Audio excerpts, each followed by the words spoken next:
I'm Francis Jeanson. I'm the head of the Center for Analytics at the Ontario Brain Institute. Really excited to have you join us today at our first, actually inaugural webinar for the Center for Analytics. This will be with a presentation from Leif Simmatis at Cove Neuroscience, which will be presenting on their work related to brain graph imaging and modeling. So very exciting work. We'll begin with, no, I'm glad everybody could join at a lunch period. If you're not in the shower, I find that lunch is actually another great time to have some insightful and creative thoughts. So I think this is a welcome opportunity to have this webinar here with Leif and with you later on. So we'll start with a bit of an introduction to the Center for Analytics, and then jump to Leif's presentation. And then at the end, we'll have we hope about 20 to 15 minutes for Q&A. But before we start, I want to acknowledge where OBI is located in this land, its nature, and its people. In particular, the Anishinaabe, the Mississaugas, the Wendat, and the Haudenosaunee, and every other nations, recorded or unrecorded, who have taken care of this land long before us. Today, we have the important responsibility to take care of this land, its plants, its creatures, and its people together.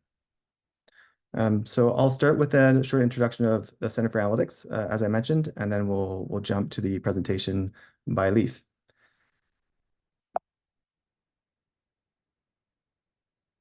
So I first want to give a broad picture of really what the Ontario Brain Institute's focus areas are.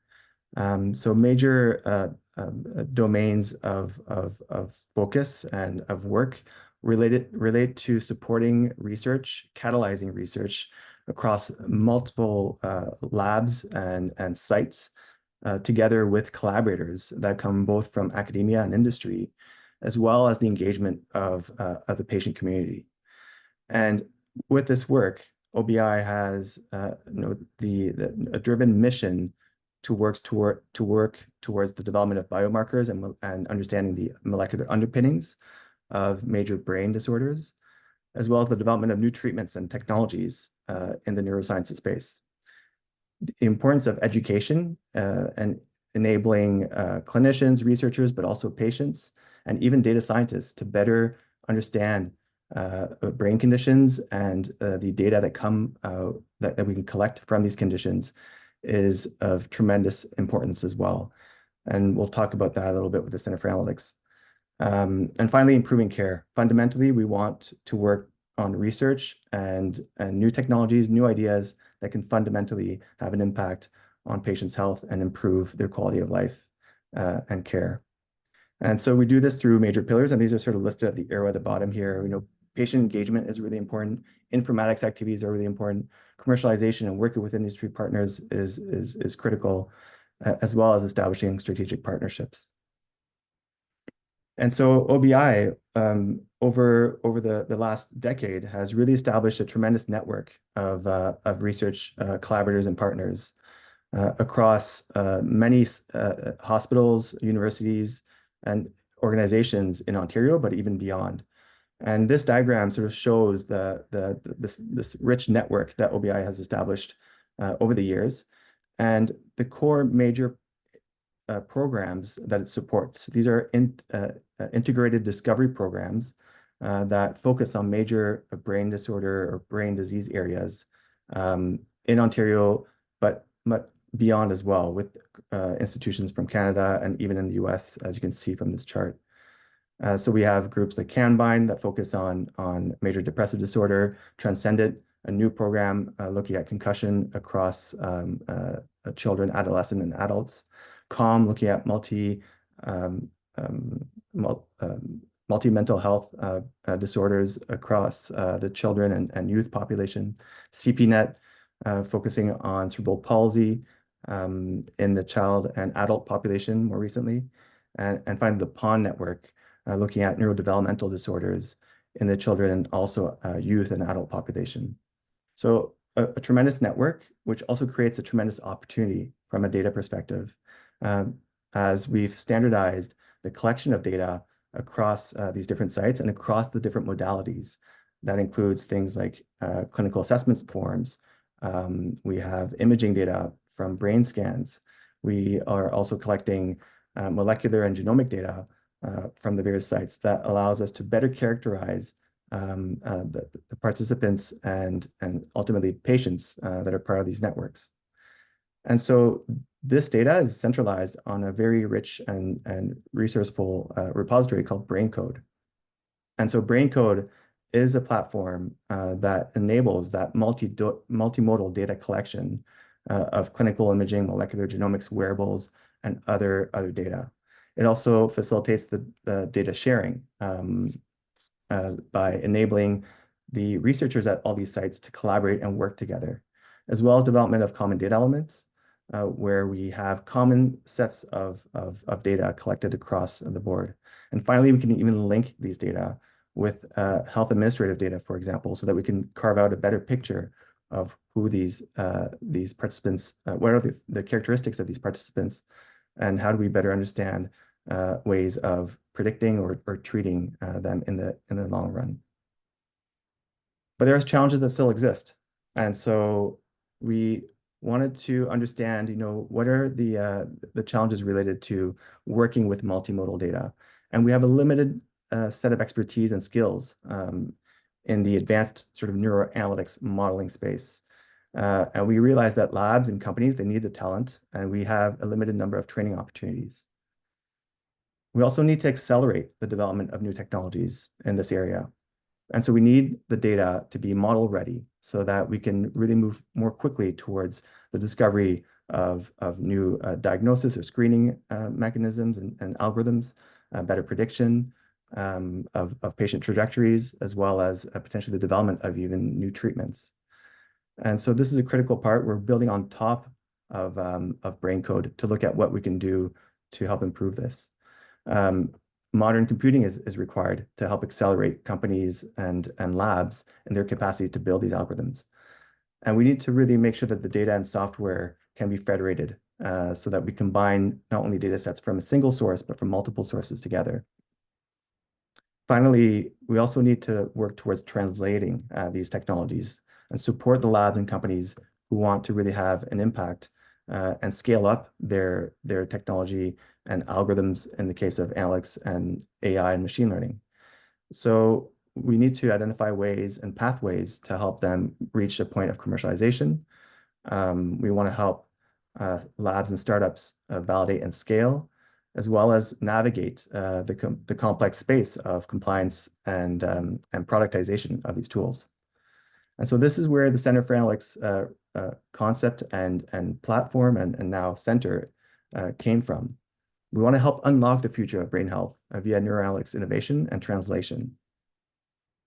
And so there's the three major focus areas address those gaps that we mentioned just before. So developing of skills is a critical component by creating resources for the labs and companies to develop those skill sets and create materials as well as an opportunity for a community of practice to form. On the acceleration side, we're building tools and compute platform that enable this acceleration to the use of the data as well as run much larger and more complex analytical models. And on the translation side, we're working closely with these labs and companies who are developing new tools to help them validate and navigate that regulatory and privacy space. And we can think of a number of use cases where the Center for Analytics will be able to help and apply new discoveries, including clinical trials optimization, for example, where we help stratify and understand the heterogeneity of the population for more effective clinical trials design. Better predicting the outcomes using multimodal data, we can create brain fingerprints to understand the trajectory of these patients and participants.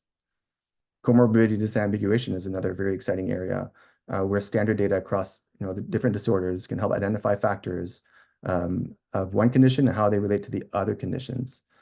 And also treatment optimization. Some really exciting opportunities to look at non-invasive therapies that can really help reduce the burden on patients.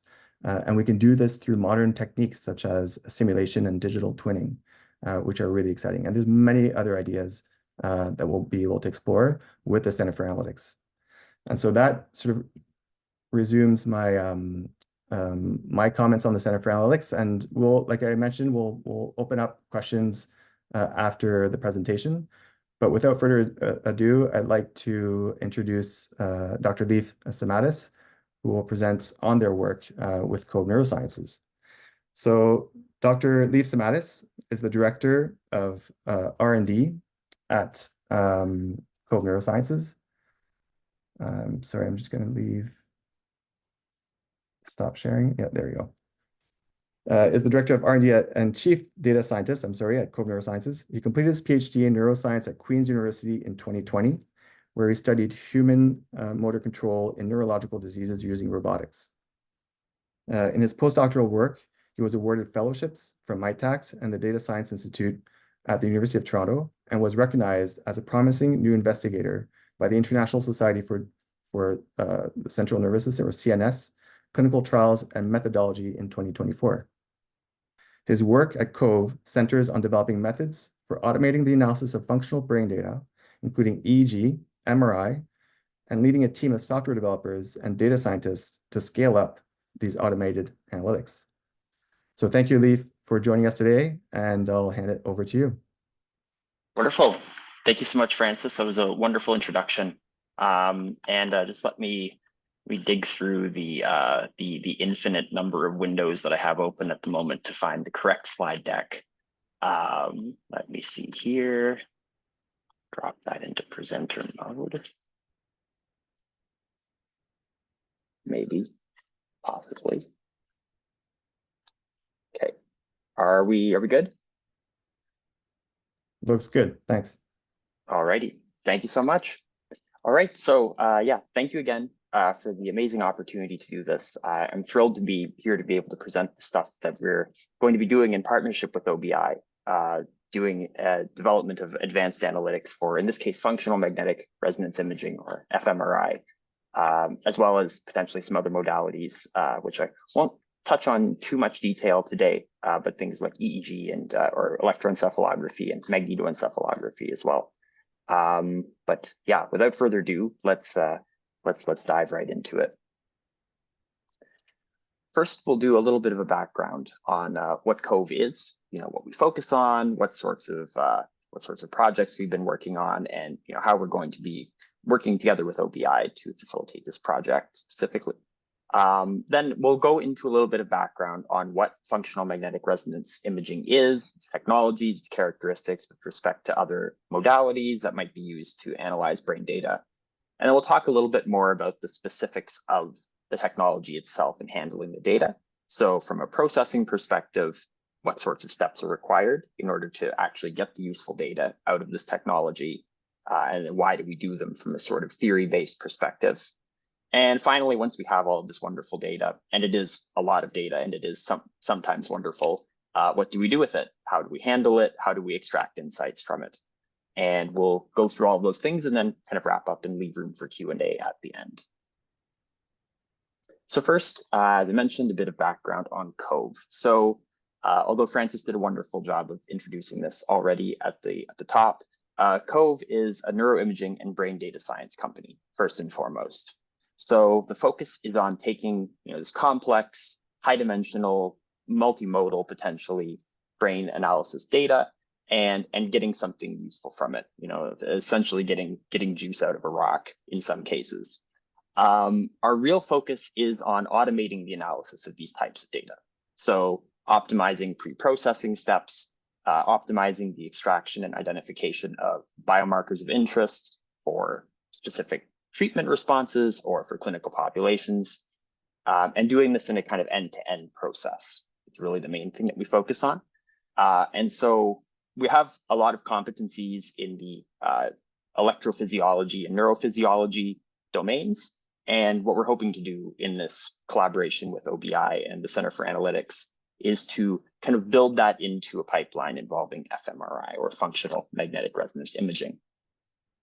But now that I've defined MRI several times, the acronym, or it's an initialism, I guess.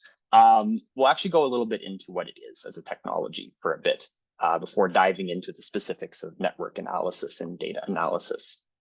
So functional MRI, or fMRI, as I'm going to say it for now, sits on a kind of spectrum of functional neuroimaging technologies, right? So over here on the left, we have the kind of electrophysiological methods. I'm not sure if you can see my mouse. I'm just going to act as if you can.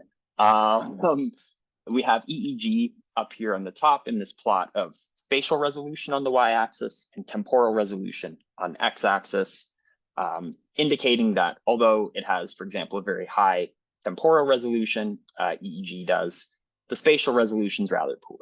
You have to space the sensors apart by, well, not that far, but a couple of centimeters, which for the brain, where we have trillions of cells in the brain, a couple of centimeters is quite substantial. And then as we get further down this kind of left column, we have things like electrocorticography, magnetoencephalography, and local field potentials that really are increasingly invasive, but allow for a finer grained appreciation of the time steps of information that can be extracted. And if we move along the x-axis now, we see fMRI kind of over here. It has very, very strong spatial resolution and critically provides, and this is a unique element of MRI that makes it so appealing to doing functional neuroimaging, is it provides an anatomical ground truth. You can actually see what's going on in the brain as if it were a camera, which is lovely. The temporal resolution is on the order of seconds, but the spatial resolution is on the order of only a couple of millimeters. Depending on the field strength, this can change quite a lot. And it's minimally invasive for the level of detail that it provides. So when we actually talk about the MRI technology itself, this is an MRI machine on the right, as many of you, or probably all of you, have seen. It subjects whatever's in the middle of this coil to a magnetic field that's about 140,000 times the strength of Earth's background magnetic field. So we measure field strength in what are called Teslas. And Earth's is about 50 microtesla, very small number. And a typical clinical MRI is something between 1.5, and now they go up to 7, although those are relatively rare. So quite a difference. And that field strength is what enables the technology to work. So when we talk about, first we'll talk about structural MRI, and then we'll see how that translates into the functional domain as a technology. More or less, your body is made up of water molecules for the most part, or other tissues that hold water molecules. And water molecules have a lot of protons in them, which are, a subatomic particle with a positive charge. And it, in the kind of low background field strength of Earth, they just kind of rattle around however they feel like. But as soon as you subject them to a very strong magnetic field, they align, right? As we can see here in this figure. When they're aligned, they're kind of stable, but they're still susceptible to movement. So an MRI machine just pings them literally with a radio pulse that causes them to knock off their axis and revert polarity of their orientation. What then happens is they will realign. And when they realign, much like if you expose, this is an old reference, but a radium dial on a watch to light and then it emits it later, there's a bit of an energy decay process that takes place. And in the context of MRI, the reorientation of the protons causes them to emit a photon, which is a particle of light, which is then picked up by a sensor in the machine, thus providing the signal. Now, for functional imaging, this is taken a step further, and this principle is applied to the oxygenated and deoxygenated proportion of blood as it's moving through the brain. So this so-called blood oxygen level dependent, or BOLD signal, is measured using fMRI, and it's measured by the change in the oxygenation of hemoglobin in the blood that leaves regions of the brain that were activated. So what happens is the brain starts becoming activated in a region, and then it says, hey, I need more blood. The body generally provides more oxygenated blood than is required to support that metabolic activity. And so what paradoxically happens is there's more oxygen in the outflowing blood than there is otherwise. And so this increase in oxygenation in the venous outflowing blood is what gets picked up by the MRI and leads to this bold signal. And so this allows us to track the dynamics of movement of oxygenated blood through the brain.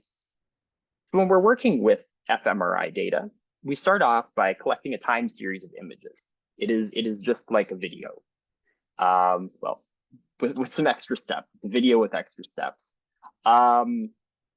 which is extracted as a time series that is then pre-processed through a series of steps like correcting splice timing, making sure that the timing intervals are even and correctly dispersed, realigning each image, make sure that there's not a large shifts between frames, co-registering them to an anatomical template, usually taken from the same subject or potentially from a reference template, normalization, denoising, smoothing, other kinds of more technical pre-processing steps, followed by what's called parcellation, where we take the whole functional kind of activity of the brain as we're slicing through it at different levels and chopping those into either functional or anatomical subgroups.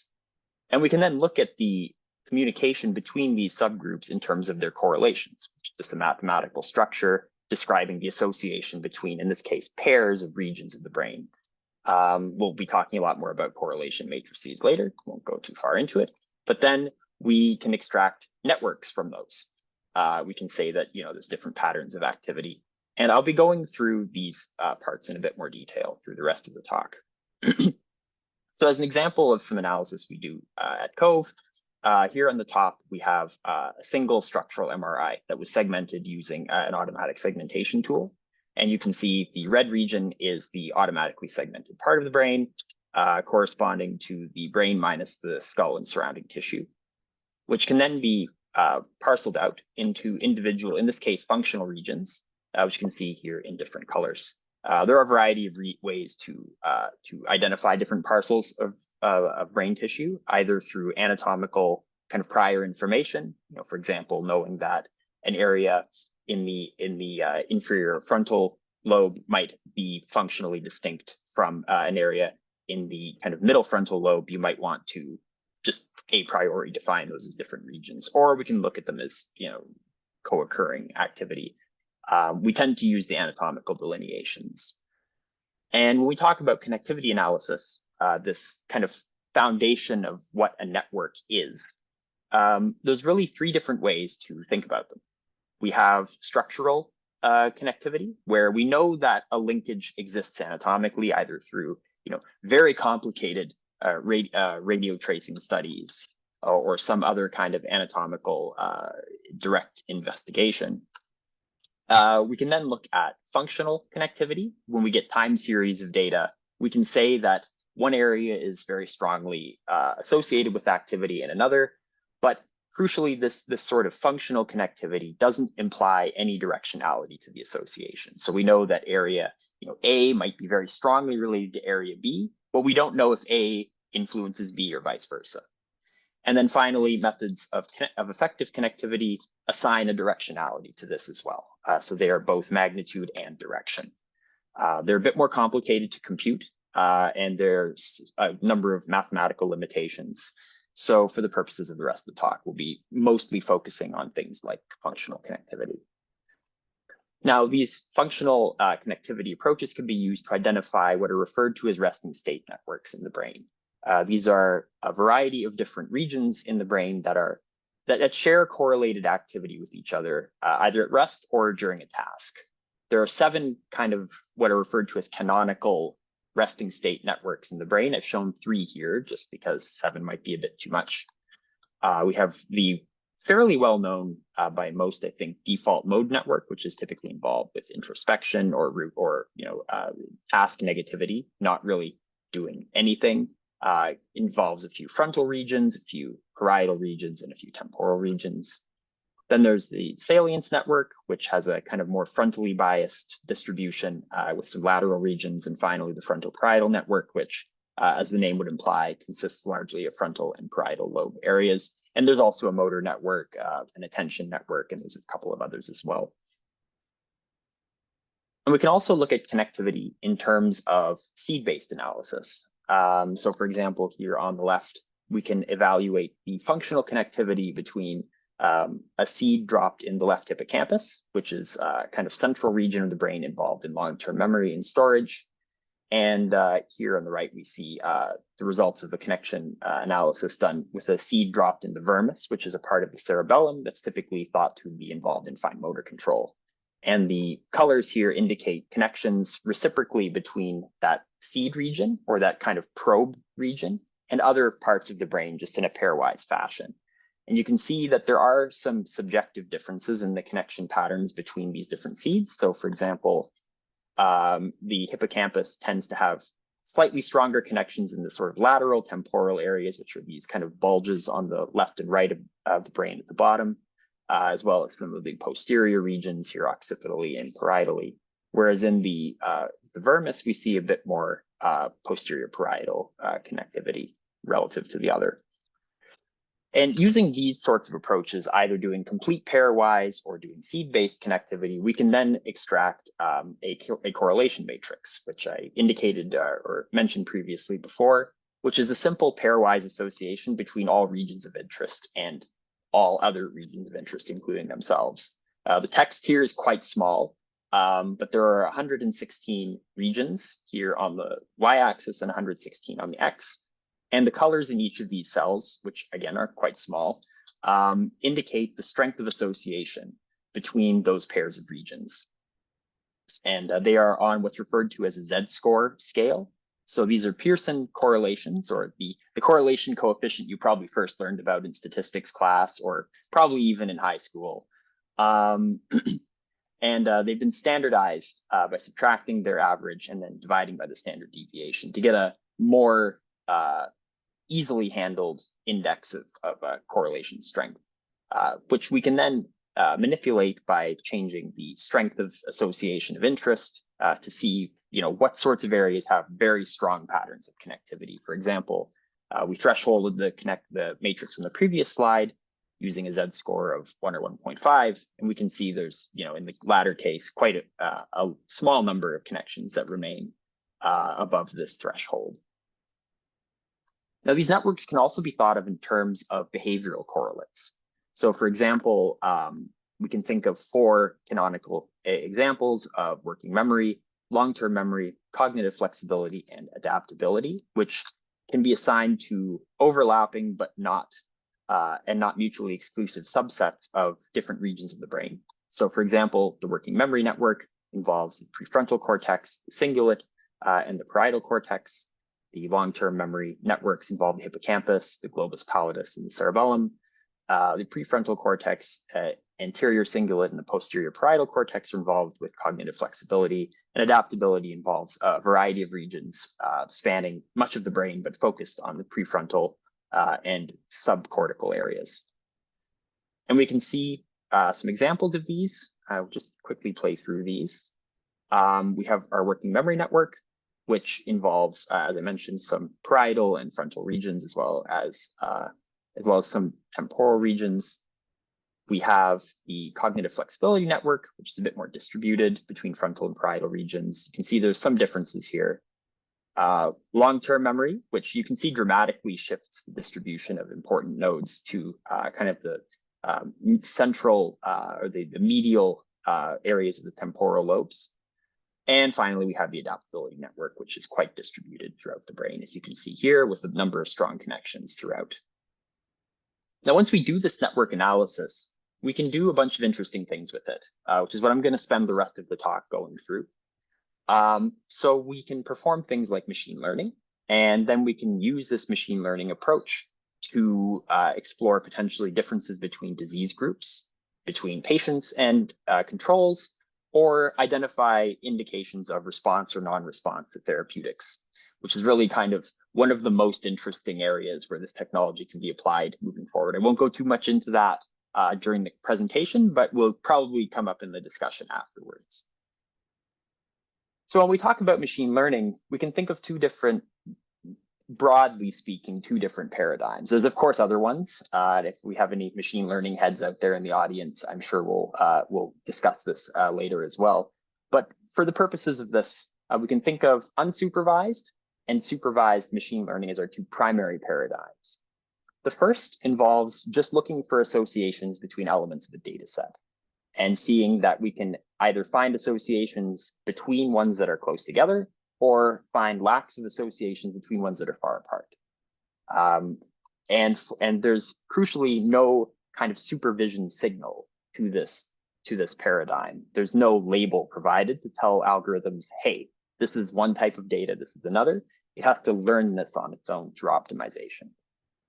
Classification or supervised machine learning behaves in a bit of a different way, where you provide a label, you provide a training signal to tell the model to find a mapping between that label and whatever data it sees, right?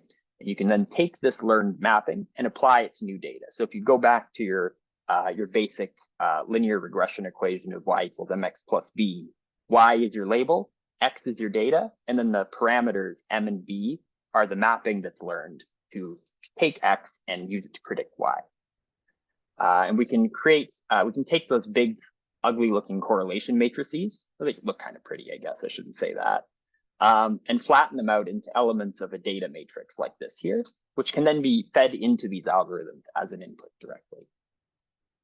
Now, as a kind of case study of this, applying some of the methods that Cove uses and that are standard in the field and state of the art, we can take a look at a clustering example, and then after this, I'll go through a supervised machine learning approach as well. So we used here an open source data set available in Python from the NiLearn package, NiLearn, not quite sure how to pronounce that one, probably will never learn. And we extracted the connectivities between 39 different regions pairwise using the correlation method as I described previously. We then fitted what's referred to as an agglomerative clustering algorithm, which builds clusters until it decides there's no more clusters to build, and then settles on an optimized solution. Here we can see in this left plot an example of what's referred to as a dendrogram, showing the splits between the clusters. So we have at the top level here a split that leads to two kind of major clusters, which is then subdivided further. For example, in the left, we might define two more large clusters that can then be broken off into 3 apiece. And on the right, we might define 2 more that are each broken off into 4 apiece. And of course, it splits further going below this as well, but I truncated it here for the sake of visualization.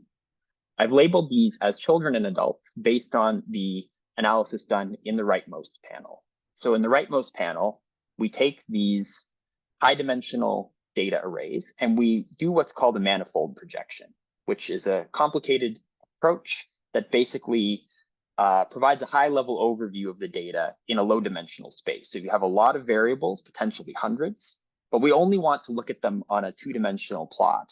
We find a way to identify how to match the distribution of those high-dimensional points to a lower-dimensional analog of them in a way, which gives you an idea of what they look like on a 2D space if we were to project them down.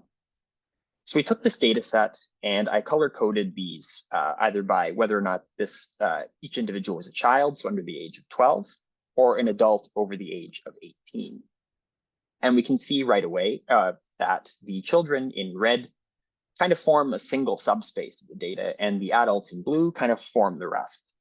And what's interesting and supports the use of unsupervised clustering approaches is the automatic clustering algorithm, which again had no labeling whatsoever. It did not know who was a child, who was an adult. It just said, here's data and go, was able to identify approximately 80% of the individuals who were ground truth labeled as children as belonging to cluster 1.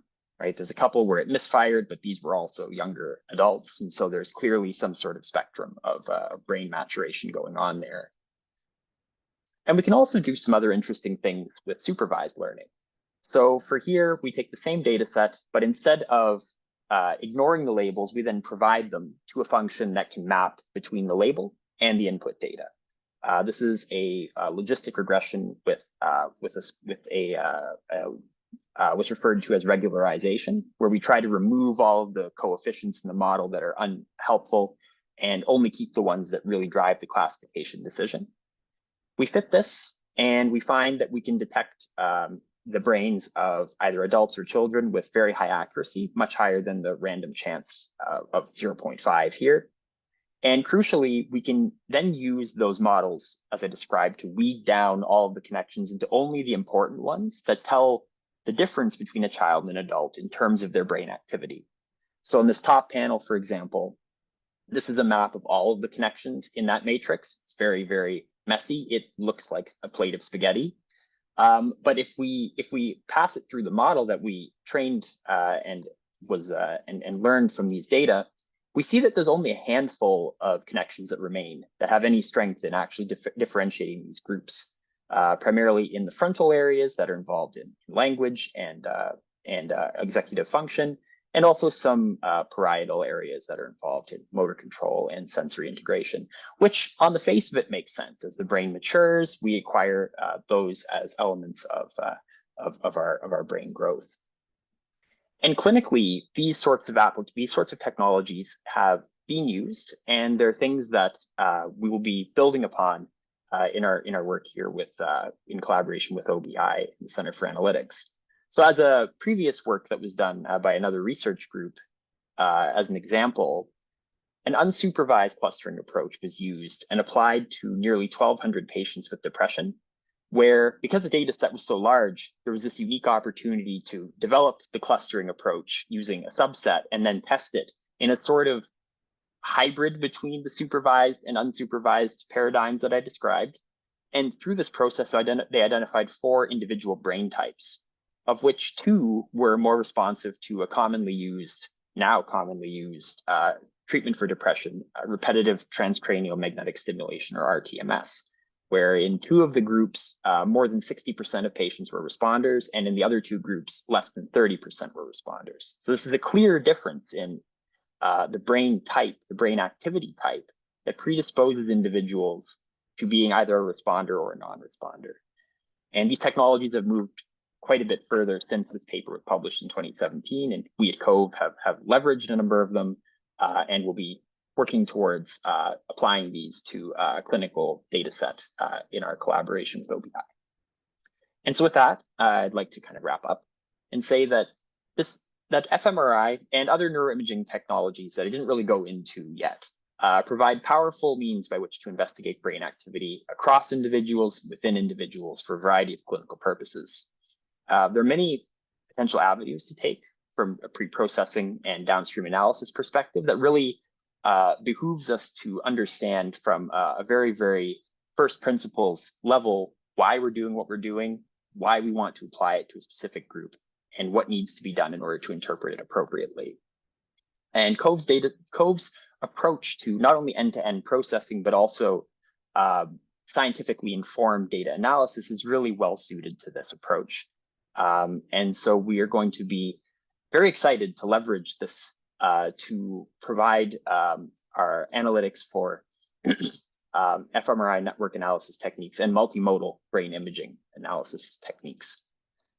So with that, I'd like to say thank you. I'd like to thank once again the OBI and the Center for Analytics for hosting this and for inviting us to do this talk.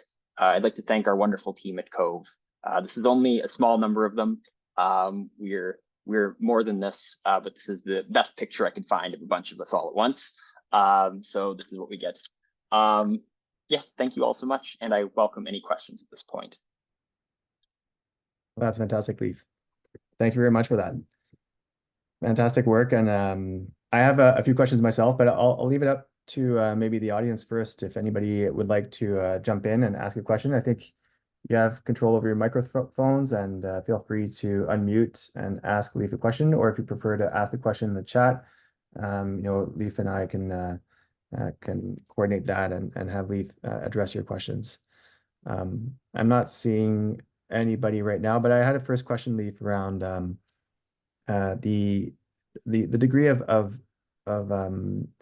granularity at which we can get with these methods to sort of distinguish between groups. And in your example, you showed between distinguishing between children and adults, for example, using clustering. And I wanted to know if you had seen results where you're able to even subdivide into a larger number of groups. And what does that take? What are the requirements maybe from the data or from the technique that you use? Is clustering better than the supervised sort of method, or how can we get to even a more granular sort of clusters, if that's possible?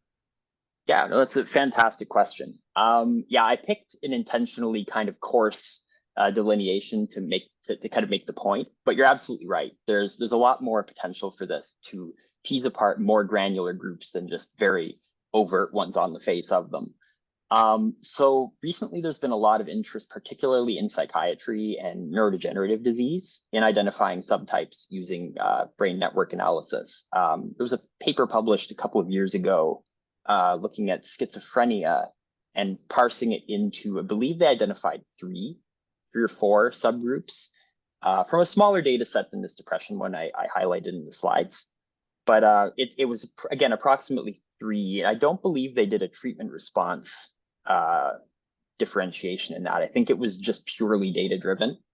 But that kind of also gets to the second part of your question, which is, what's needed to identify these finer grained distinctions between groups. Is it a data thing? Is it a analysis or technique thing? The answer is a little bit of box A and a little bit of box B, but it also depends. So from a data perspective, more data is always better. But in health data, we have this unique problem where sometimes more is better from a volume perspective, but not from a signal to noise ratio perspective.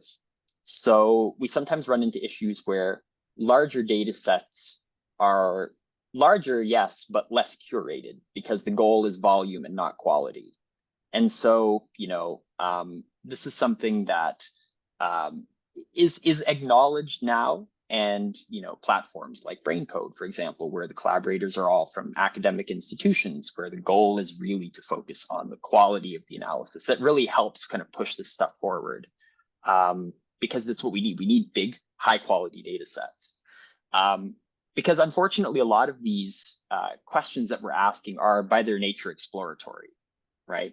When we look at subtyping depression or subtyping schizophrenia, or even from the neurodegenerative space, subtyping Alzheimer's disease. This is something we've explored using EEG in the recent past.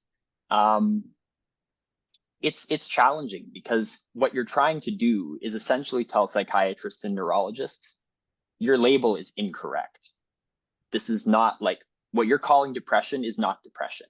And that's a hard sell. It's a very hard sell because these are the criteria. And so what you're telling me is I should use something else. But if it's purely data driven, it has to also connect then to a patient's subjective experience, treatment response, and so on, in order for it to be useful. And then there has to be a whole clinical validation process that follows that to ensure that it's what you're looking at is relevant. And it's not just essentially a fluke, right? This is why some of these larger studies, like the one that I highlighted, are so intriguing because they really do seek to do external validation. And I think that now, because health data is hard to collect at scale. Again, a hat tip to BrainCode for making health data available at scale. But generally, it's hard to do this, and so we're really only in the last few years getting to a point where we have this ability to take large, high-quality data sets and apply modern, statistical and machine learning techniques to them. Anyway, I'm going to stop rambling. I'm answering your question for the last 5 minutes, and I see there's a question in the chat. If we want to go into that as well. Really interesting. Yeah, exactly. So yeah, Tom is actually asking a question here around the value of doing multi-dimensional data clustering. How much more complex would that be? Do we mean multimodal clustering? Yes. Because all clustering is multidimensional. Yes. No, for sure. Okay. Multi-data dimensional, different data types. You alluded to EEG versus fMRI. Is there some combinatorial strategy? These are vastly disparate data sets, both in temporal and spatial resolution, et cetera, et cetera. But is there a technical way of combining those? So actually, there's in the last couple of years, there's been a renewed interest in looking at different ways to align networks across modalities. So we can think of, if we stop thinking of the data as coming from a specific modality and instead think of how we want to represent it. For example, EEG, MEG, fMRI, they can all eventually be represented as a correlation matrix. right? However we want to extract that information, it comes through, we get associations. Yes, there are differences in the interpretation, but we, on some level, have to assume that these areas are talking to each other, even if on different time scales, they're still talking to each other. And so we can then take a network from one modality and align it essentially with information from another modality to see whether or not there are overlaps or differences, because there's value in both of those. But yes, to answer your question more succinctly, there is a lot of value in providing multimodal clustering and finding ways to kind of extract these pieces of information on different time scales. Yeah, I think I'll stop there. I can talk more about it, but I'll stop there because I see there's a hand up as well. Thanks, Leif. Jacqueline?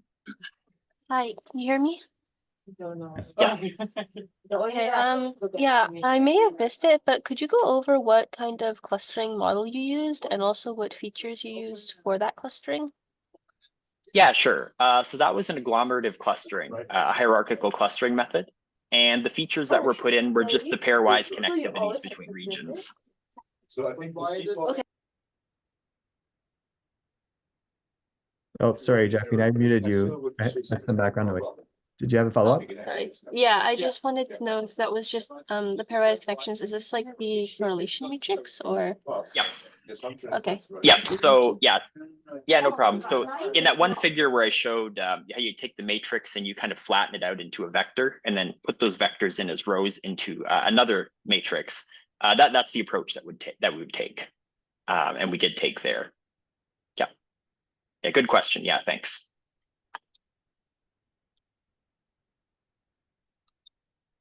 I had a bit of a follow-up question if nobody else wants to jump in, related to the type of data you can use. So you talked a little bit about those, I think the default mode network and the 7 types of, major networks that have been sort of distinguished over time. And I think this is from prior studies. These can be used, I guess, as references to understand which parts of the brain are active based on what individuals may be doing in terms of tasks, in terms of attention and or reasoning or problem solving that they may be doing. Do you see potential benefits in especially in the space of better diagnosis or subgrouping or being able to understand the characteristics of individual populations? Whether if the source data is from a resting state sort of data set, or would there also be value in using data that come from certain tasks that they perform during while their data is being collected or while we're scanning their brains? No, it's a good question. So to clarify, I was talking a lot about resting state here. There's a lot of value in having task-based analysis too. There are some things that you simply cannot get from a purely resting state analysis. The benefit of resting state is you can do it for a very long time. Someone can just be sitting relaxed, mind wandering for, minutes at a time, right? Task-based, it becomes a bit more challenging. And in particular with fMRI, the experimental design has to be somewhat careful because of those hemodynamic effects that I was saying. They happen on the order of several seconds.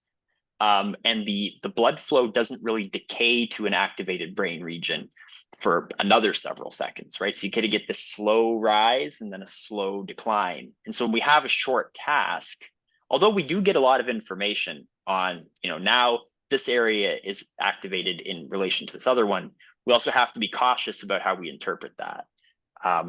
So task-based analysis, it has a place. Both of these things have a place. And what's really interesting is when you can start to look at the relations between the resting state and the task-based. So for example, if we go back again to the example from psychiatry of schizophrenia, there are relationships between the networks identified in resting state. Now, I'm thinking mostly of EEG, but I wouldn't be surprised if there was a parallel in fMRI, where the change in activity between frontal regions in response to doing math problems is slightly blunted compared to healthy controls.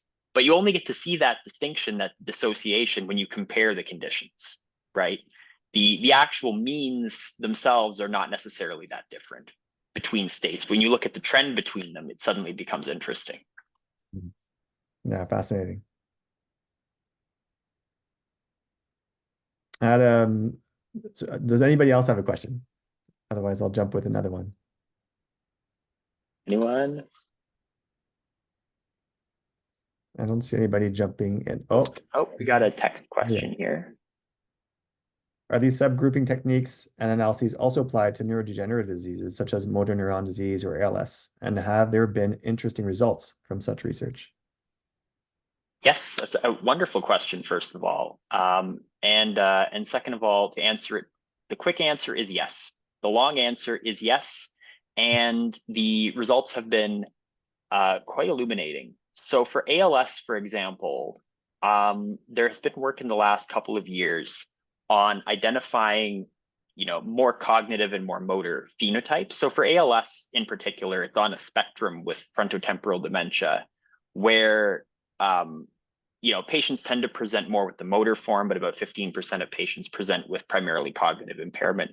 And we're honestly not really sure what is the determinant of one or the other from a cellular perspective. But we can tell now, thanks to some of these more recent approaches, primarily using EEG, but also some work in MEG, that there are differences in brain networks that exist between the kind of more cognitive dominant and more motor dominant phenotypes. And not only in terms of regions that are involved, but also just in terms of their activity patterns. So power in specific regions or coherence within those regions. Again, it gets to this problem that we're trying to subtype a clinical label that's fairly well established, even if there is a good deal of momentum now suggesting, even among clinicians, that it's not necessarily one disease. And this applies to other diseases too. I'm just talking about ALS a lot. The challenge becomes for rare diseases like ALS that you really have to have a convincing signal in order to justify, it changing practice or changing some sort of, clinical understanding. Because ALS is a rare disease. It's 2 per 100,000 per year. So it's hard to get the data sets that are required among such a heterogeneous population to really identify these subgroups. But yes, it is something that's actively being explored now, and the early results are quite promising. Thank you. Great question. Yeah, no, thank you for the question. I want to follow up. Before we close off, I want to follow up, unless somebody else has another question they'd like to ask Leif. Going once, going twice. I want to ask a little bit about, following up on Tom's question earlier, how do you leverage some of the standard measures and outcomes assessments that are also collected often in the context of research, and combining that with the neuroimaging data, and potentially even like cognitive tasks, right? I think you can create sort of correlation analysis from those data too. Could you correlate that back to mesh those correlations a bit with the model, the neuroimaging model correlations that you're already generating? Are there techniques, or is this something of interest? Would it add value? Yeah, it absolutely does. So a lot of what's in, so for example, in that depression example, the subgroups were based on not only the brain types, but also on response to clinical items. Now, they didn't use them in the modeling perspective. Modeling process. That's the P word I was looking for. But they did correlate them. So they said, oh, you have this brain type. This is your clinical fingerprint. More recently, there are now techniques that you can use for kind of treating the clinical information as a kind of probabilistic prior. So you say, for example, you have this clinical presentation. Well, we should probably weight that at least somewhat when we do our analysis. So you say, for example, you have from, you know, from a depression perspective, you might have very high anhedonia rating. Well, we should probably factor that into our model as kind of like an overarching you know, structure in the model that says, okay, if we find any subgroups in here, maybe we shouldn't necessarily consider them as separate. We should kind of try to, you know, train our model, train our loss function in our model to keep these together, right? And it kind of, it's almost like contrastive learning in a way. These are new techniques that are being developed. And I mean, if we're doing just a purely data-driven perspective, there's methods like, you know, canonical correlation analysis, where you just say, here's your clinical kind of data matrix, here's your, and this can generalize to other things too, right? Here's your MRI correlation matrix, here's your, you know, EEG or MEG correlation matrix, and we smush them all together and get an idea of how elements from each one correspond with each other. Right. That's another way to do it. That's pretty well established. Right. And gives you a lot of information. Fantastic. That's fascinating. Super. Thank you so much, Leif. And this was, I think, a terrific presentation and really exciting work. We look forward to continue working together with the Center for Analytics and Cove Neurosciences in developing these techniques. I want to thank everybody for joining us today. It's very exciting for us to launch these webinars with these participants working with us, these partners, and we will be hosting more webinars like this in the near future. I just posted my email in the chat. If you have any questions you want to follow up on, or suggestions or comments, feel free to reach out. You can contact me directly. We have a number of analytics initiatives that we're working to launch. We have an existing one with the Lyle Mueller Lab out of Western University, and we'll be following up with them likely in the early fall to also host a webinar like this and learn about the work that they're doing. So again, thank you so much, Leif, for the presentation today. I think it was really, really great work and really exciting work. And we look forward to having everybody join us again in the near future. So thank you all. And Leif, I don't know, any last words? Yeah, I just want to say thank you to everyone for coming out here, and thank you to OBI and the Center for Analytics for hosting this and inviting us to do a talk. We really look forward to working together moving forward. And yeah, this is just great. Really looking forward to the next one. Fantastic. Thanks so much, everybody. Have a great afternoon. Yep. Bye. Take care, everyone.